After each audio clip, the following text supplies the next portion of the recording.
Hey, welcome back. Something a little bit different today. We're back in the old garage and we're going to do some maintenance on the dailies. Wifey's car needs new rear brakes. Let's get into that.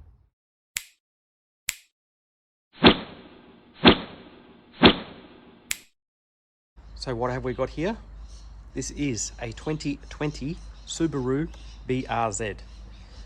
We just recently had a service and the dealer said, you've been doing too many handbrakies, you need new rear brakes.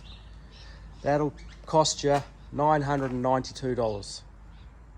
I said to her, tell them to get stuffed, we're not paying that, I'll do it myself. So here we are, and that's what I'm about to do. Let's start by getting the wheel off and have a look at what we've got.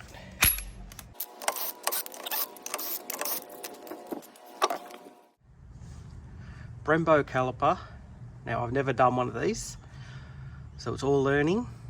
Let's see how we go.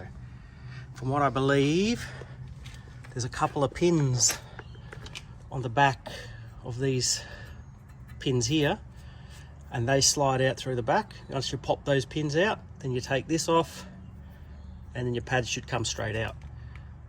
Let's see how it goes.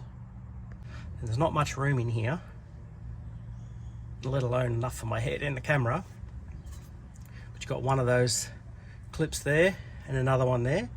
So if you just pull them out that way, that'll come out, and then you tap the pins through that little hole there, out that way, and they should come off.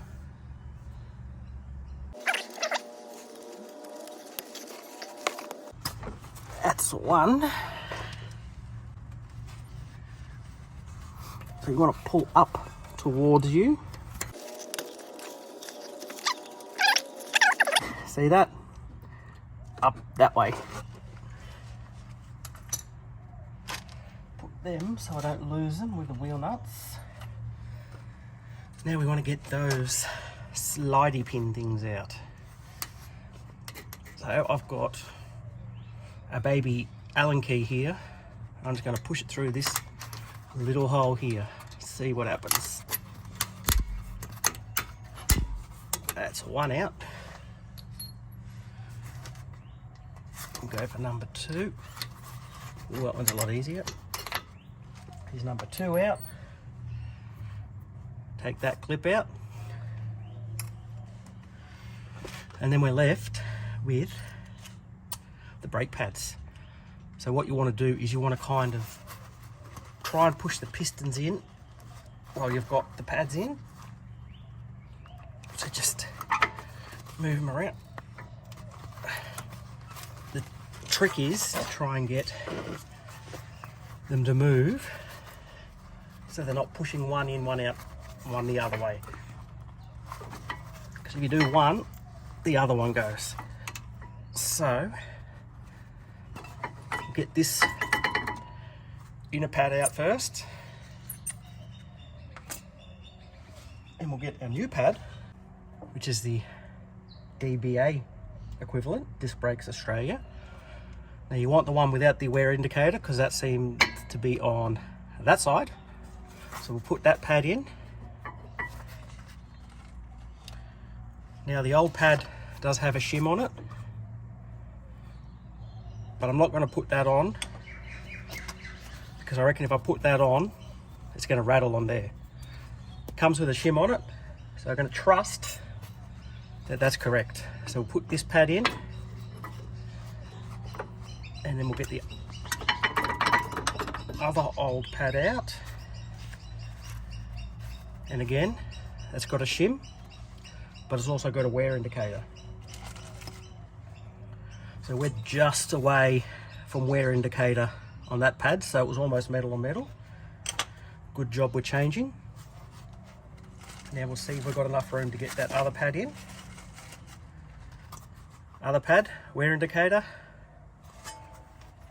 Make sure you get it in the right way. Not enough room, so we'll put the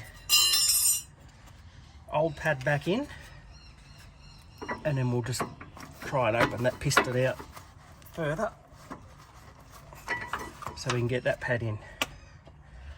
That should hopefully fit in now, which it does.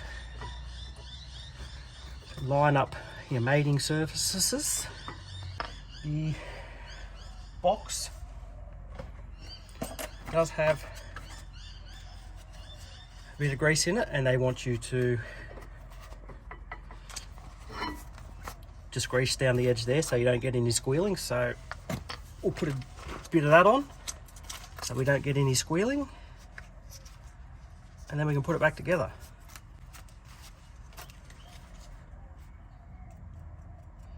Just a little bit. Now you don't want this on the surface of your pads. Jeez, I didn't make a very big hole in that, did I?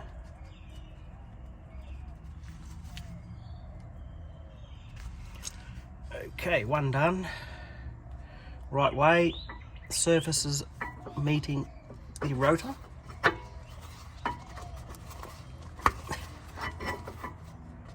And then that could go home. We'll do the other one as well. All right, that one done. Put him in the right way. That goes in lovely. Give our pins a quick clean. Now I believe the trick to putting these back in is put them in with the hole so you can drop those pins back in, because there's not much room in here. I think this is the lowest car ever known to man to get in and out of, and it appears to work on as well. It's ridiculous. All right, here's our clippity cloppeter. Line that pin up, that in there. That pin goes over that. Get that pad out a tad more.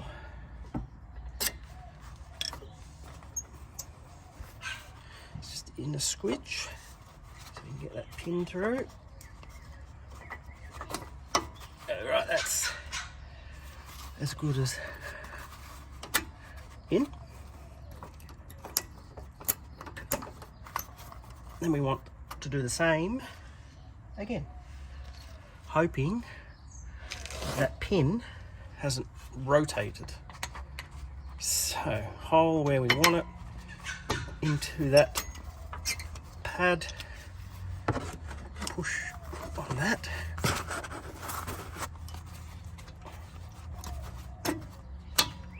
Through. Give it a tap tap taparoo. Give him a tap taparoo. Now, trying to find that hole where the holes are. Oh, I can see that one. So that should just go straight back in.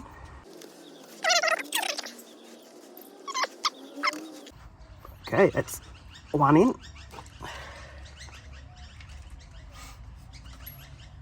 Now for the other one, which I can't even see the hole. I might have to rotate it a bit.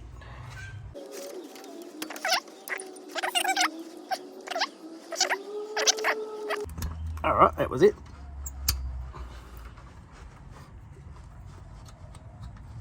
Yep, that's in. And that one's in. And there you have it. Job done.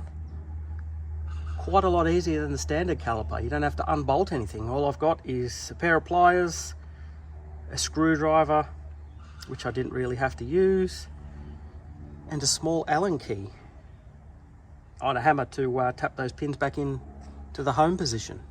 Pretty simple job. We'll get that wheel back on and we'll button up the other side.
all back on the ground and ready to go. So next thing to do is go for a test drive, make sure it's all right before her and the kids get in it, and make sure we're 100% good to go.